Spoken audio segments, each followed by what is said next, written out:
My dad's funeral is tomorrow, and I've been just kind of daydreaming what kind of speech I would like to give that I can't give in reality. Um, so I would go kind of like this. My dad was always my best friend. He was my whole world. He was my everything growing up. We did everything together. Um, he was my partner in crime. He was truly a kid at heart, and he was always playing games, always engaging with me, talking through my dog PJ, being just 100% there. Even, when my mother would have mental breakdowns that would cause me to cry and hyperventilate, he would be there to calm me down, reassure me it's okay, reassure me it was nothing, to take personally, that mom loves me, and I knew she did. Um, he is an Air Force veteran, and he finished out his father's run in the Air Force in honor of the memory of his loss, who died when he was about 14 years old. At the same time my mom died, I was 14. We went through that process together of her getting cancer, going through treatments. My father, you know, he went into the marriage very quickly and maybe wasn't fully in love right away, but he did get into that marriage to protect my mom.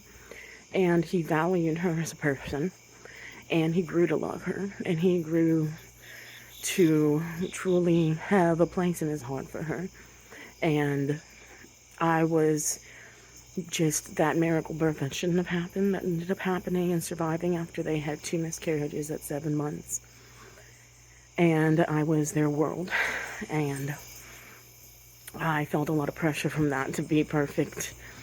Had some, you know, some, I guess, mental health issues of my own growing up, but my dad was always there, and he was always by my side, and I was always so comfortable, and he was always so protective.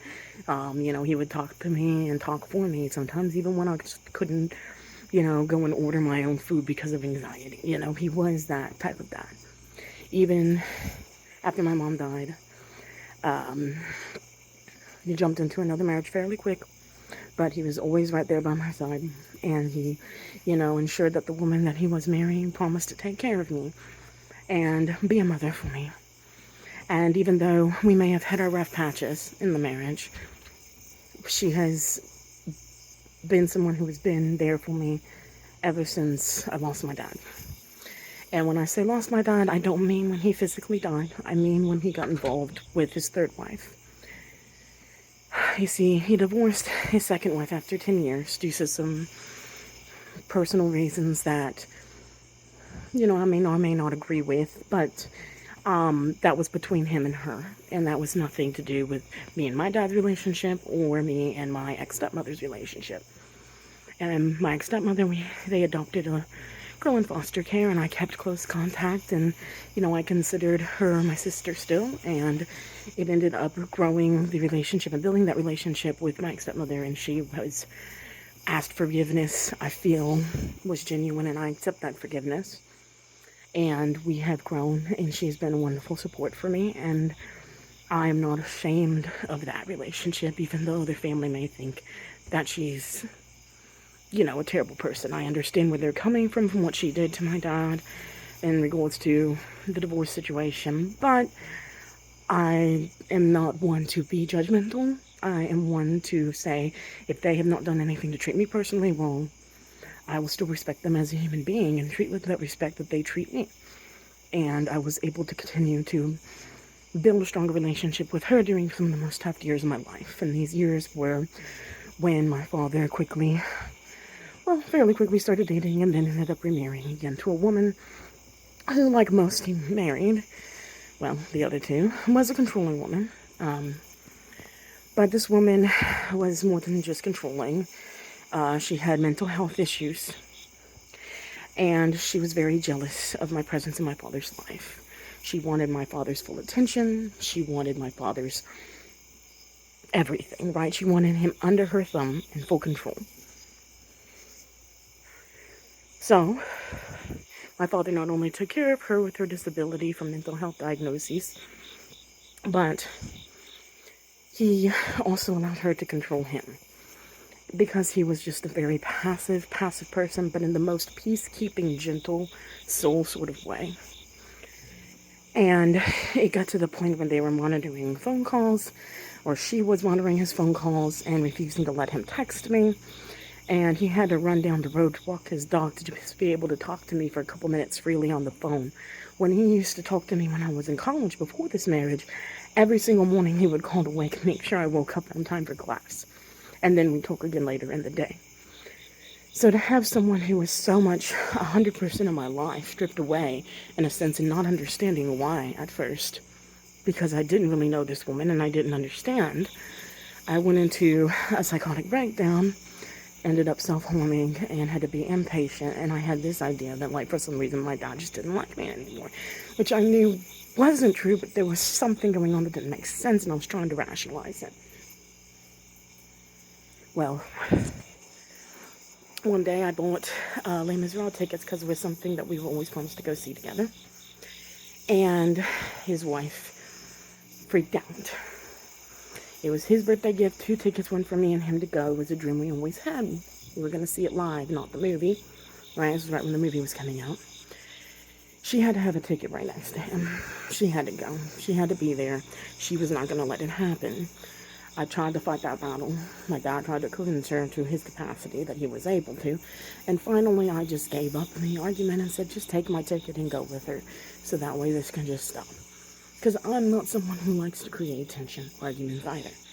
But at that point, my dad stood up and, stood up for us. And if he got pushed to that point and was pushed, he usually was able to say, you know what, no, I'm going to do right by my daughter. Because he did care. It's just that these other people were trying to control him in his life. And he was scared of being in situations that were confrontational and were aggressive.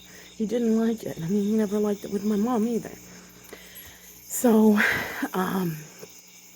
we were able to go, but during the whole trip, we had to constantly text her, constantly call her, give her updates, let her know where we were at every single time, or otherwise she would throw a fit.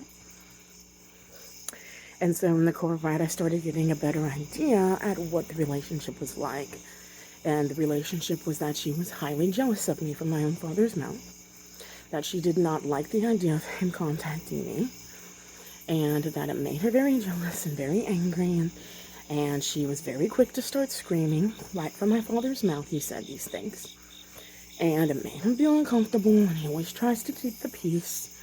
And I understood that, but I just did not know it was that kind of an abusive dynamic, right? That's abuse. It is abuse. To keep your only daughter away from your spouse, like his only daughter, that's abuse. And I did nothing to deserve that at that point. I ended up getting caught up in an unhealthy relationship because I didn't have anyone else to really turn to, and I was very ignorant. I was sheltered. And I got, in bad circumstances. And, I always wished I had my father by my side. I wished I had him there to guide me. I wish he was, there to help me, but I felt very alone. But I tried, and I somehow survived, for 5 years of that. And I would see him on maybe 1 or 2 holidays, like Thanksgiving and then Christmas. Maybe if I'm lucky, we would have a visit. I could meet up on, like, his birthday or as well. So if I was lucky, I could get maybe 3 visits, but sometimes like Thanksgiving and Christmas would become 1. Christmas may be pushed over into like Valentine's Day and Christmas. Things like that would happen. Now, when one day I got a call, right, when my dad was still well before he got his diagnosis, brain cancer, and he was talking on the phone, and then his wife was in the car. And it seemed like the phone hung up, but it didn't. And I could hear him on the phone praising his wife like a little child, saying, I'm so proud of you, for you that you were able to go and take a shower and get done in a reasonable time, and we're not even going to be very late. And it was so amazing for you, and talking to her and cooing her for being able just to take a shower and get ready without being extremely late. I still have this voicemail. But, it really started to enlighten me a little more. I mean, I knew she hyperventilated and with a brown bag in the bathroom before the restaurant. I knew that she has tics where she'll freeze up and like start shaking and like be frozen, and you have to like rub her head and her belly and like freeze. There's some severe things going on there. But it wasn't until that he got the brain cancer that her true colors really shined. And I got validation from neighbors, from friends who turned against her, to the abuse that she put my father through. This included reports of neighbors who were saying that she was so loud, screaming and yelling most nights next door, her voice, not my dad's, and just screaming in the middle of the night.